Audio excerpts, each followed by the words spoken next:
Good morning, students. Today we will be learning about the spherical lenses. Spherical lenses is a piece of transparent refracting material like glass which is bounded by two surfaces, and these two surfaces must have the curvature. As per your syllabus, as per your curriculum, you will be learning about the two type of lenses, convex lens and concave lens. These two lenses, they are considered to be a part of a solid sphere. Just recall that in the case of mirror, spherical mirrors, we consider those mirrors are to be a part of a hollow sphere. So especially I have mentioned solid sphere.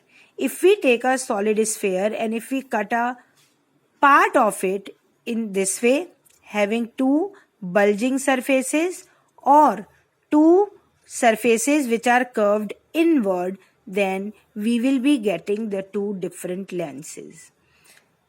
Convex lens is known as converging lens, which is thick at the center because bulging and tapering at the edges. Whereas in the concave, at the ends thicker and at the center thin at the center. Now, what we are observing? Let us take the example of convex lens.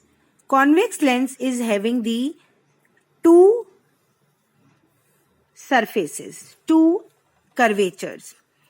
So these two curvatures are considered to be a part of two overlapping surfaces, two overlapping spheres, and that's why they are having two centers, and that are known as the center of curvature, which are denoted by C1 and C2.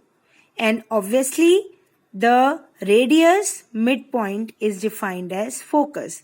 As two curvatures are there, so two midpoints are defined as, are pointed as principal focus, or you can simply use the word focus. And here I have shown by F1 and F2. Similarly, in the case of concave lens also, we can take the two curvature and C1, C2, F1, F2. Now, terms associated with spherical lenses. The first is the center of curvature. Just now, the center of two spheres from which these spherical surfaces form the lens. Aperture. Aperture is this diameter.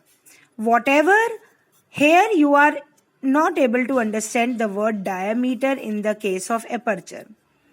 My dear student, when you will be using the lens is actually in this particular shape, right? And by the touch, you can feel whether bulging at the center like this or in this way. So, this is the spherical one, circular, and the diameter of this particular lens is known as aperture. This is the side view, this is the front view. Now, the third term is the principal axis. As you all have learnt in the mirror, this is an imaginary straight line passing through the center. See, in this case, this is the line passing through the center of the curvature, or you can say the center of the lens. So that is known as the principal axis. And all the specific point, center of curvature, focus, optical center, all lie on the principal axis. Now, the very new term for the case of spherical lenses, that is the optical center. It is a point on the principal axis of the lens. See, principal axis, such that a ray of light passing through it goes undeviated. This is actually the center of the lens, right? Please remember this whenever you are making the lens. Don't make a thicker one like this. Don't make like this. Don't make like this. This should be wrong. Lens should be thin, right? An optical center at the center, and draw the aperture by the dotted line. Now, focus.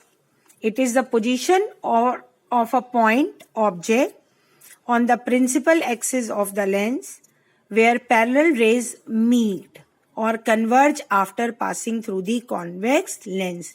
And as the rays, refracting rays are converging, here the converging of rays are taking place. That's why it is known as converging lens. In this case, when parallel rays are there, this surface is the concave surface, curved inward, so they appear to diverge from focus. So that's why what we are observing, the rays are diverging. Here the rays are converging. So as the rays are diverging from each other, so this is known as diverging lens. Now we will be learning the rules for making the ray diagram by convex lens, as we all have learned in the case of mirrors. Rule 1. When the ray of light is parallel to the principal axis, then after refraction, it passes through the focus. In the case of mirror, reflecting back is there. But as this particular lens is transparent, so light will pass. Light will travel in the forward direction. As this is a convex, so rays will converge. My dear students, when you will be making the ray diagram, take this parallel ray up to the dotted line, toward the center of the lens. So here I have written rays incident on the lens, this ray incident on the lens in a direction parallel to the principal axis.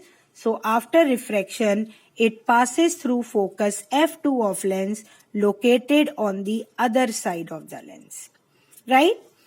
Now the second, when any ray passes through the focus, actual direction is this one. So it converge. Actually converging is taking place. So it become, as per the rule, it become parallel to the principal axis after refraction through the lens. Now rule 3. When any ray passing through the optical center, it goes straight, that is undeviated. Now, please remember, the real and virtual images are same. Real images when actual intersection is taking place, and virtual when appearance is there. Now, in mirror, what you all have learned in convex mirror, only virtual images are formed. But in concave mirror, real on the left hand side, virtual only one case was there. One case, that is the sixth ray diagram, right, on the right hand side, that is the virtual.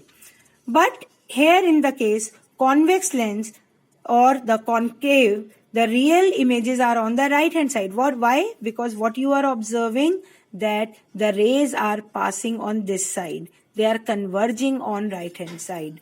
And virtual images are formed on left hand side. Now come to the rules for making the ray diagram in case of a concave lens. Rule 1. This I have shown a concave lens. Again, when a ray is parallel to the principal axis and incident on concave lens, then what will happen? It appear to diverge from the focus. Same rule, but in convex, convergence is there, but in concave, divergence is there. Now, rule 2, when any ray of light is directed toward the focus, it means it appears that it will travel through the focus or the direction is toward the focus, but after refraction, it become parallel to the principal axis. Third rule, the same as that of convex, when any ray of light is passing through the optical center, then it passes undeviated after the refraction from the lens. So, my dear students, today we learned about the spherical lenses. the different terminology, and then rules for making the ray diagram by convex and concave lens. The PDF of the notes I have attached along with my video. So please go through, and in the next class we will be doing the image formation of an object by convex and concave lens, and we will be learning about the nature of image formed in those cases. Thank you.